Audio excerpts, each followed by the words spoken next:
Every parent worries about their child, even if they don't have disabilities. So imagine having a child with disabilities who's not walking yet, and they're 3 or 4 years old.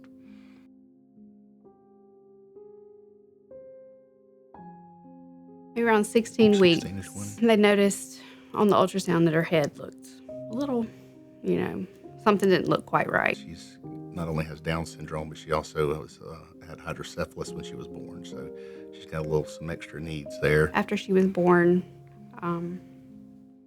she was transported to UMC, and she spent 6 weeks probably in the NICU. She was otherwise healthy, She was like a normal child, and we didn't start noticing the developmental delays until a year old. But she was babbling some, but she wasn't progressing in babbling, and she wasn't walking or trying to start walking yet.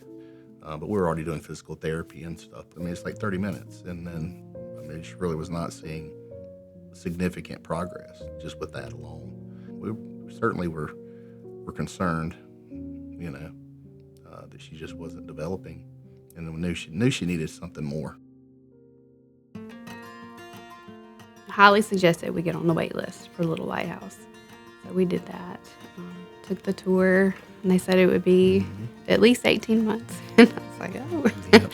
I think it was exactly 18 months. Yeah. I just remember how excited I was when I got the call. I was just like on cloud nine. I was like, really? So it was exciting. I really like the life skills element of it. And with our babies being so small, a lot of them are not walking yet. Maybe they're not feeding themselves. There's a lot of those things that we really work on programming-wise to get them, developmentally working on those things that they need to do. And the great thing about the Little Lighthouse is we are multidisciplinary. We're able to meet monthly, and not only do we meet with the teachers about each child in their class and how we can help them from a therapy standpoint, we meet with just the therapist, and we'll go through each child and just try to figure out what do we need to be doing to help them. When she came to us, she was not walking, and she's sucking from a bottle. You don't take a bottle at 3. Working with the speech pathologist, we have a process where we fade in certain pieces of equipment that are a little bit more restrictive or require a little bit more strength or more oral motorly. And so we just started introducing her to things. When Waverly picked her cup up by herself and started drinking from a straw, in my mind, I'm thinking, thank you, Jesus. This is amazing. This is a miracle. Not that we don't work really hard to reach those miracles, but sometimes things happen that we're thinking, how did that happen? Now she's drinking from a straw cup independently, and she's taking food off of a fork, using the fork, which is huge compared to last year. She's eating meat, she's eating vegetables, she's eating snack foods. So it's been amazing. We went to New Orleans right after Thanksgiving.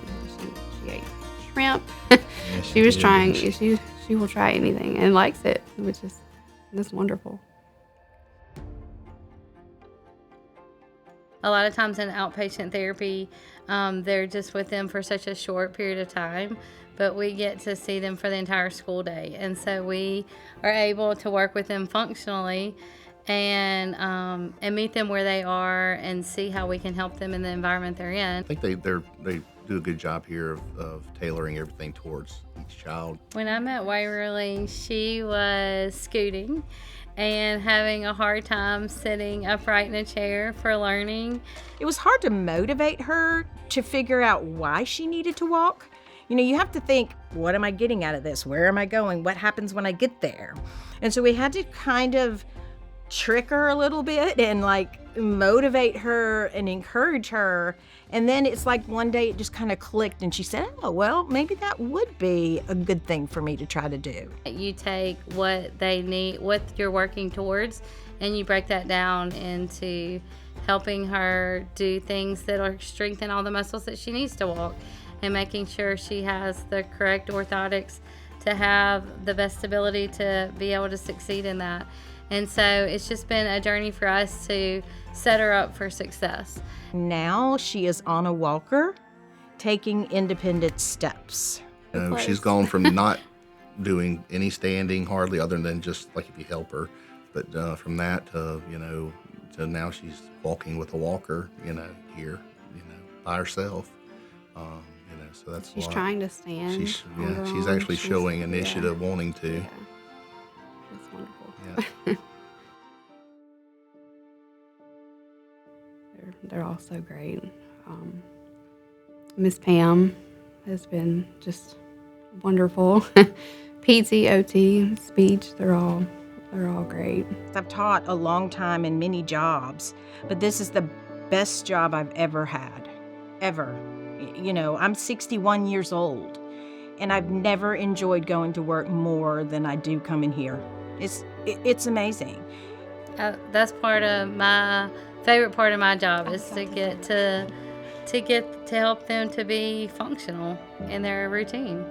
So it's just a big relief to know that they're, what they're doing is absolutely, changing the amount of burden we feel and frustration and worry we have. So like it's just changed our whole life in that sense. I mean, it just it changed everything.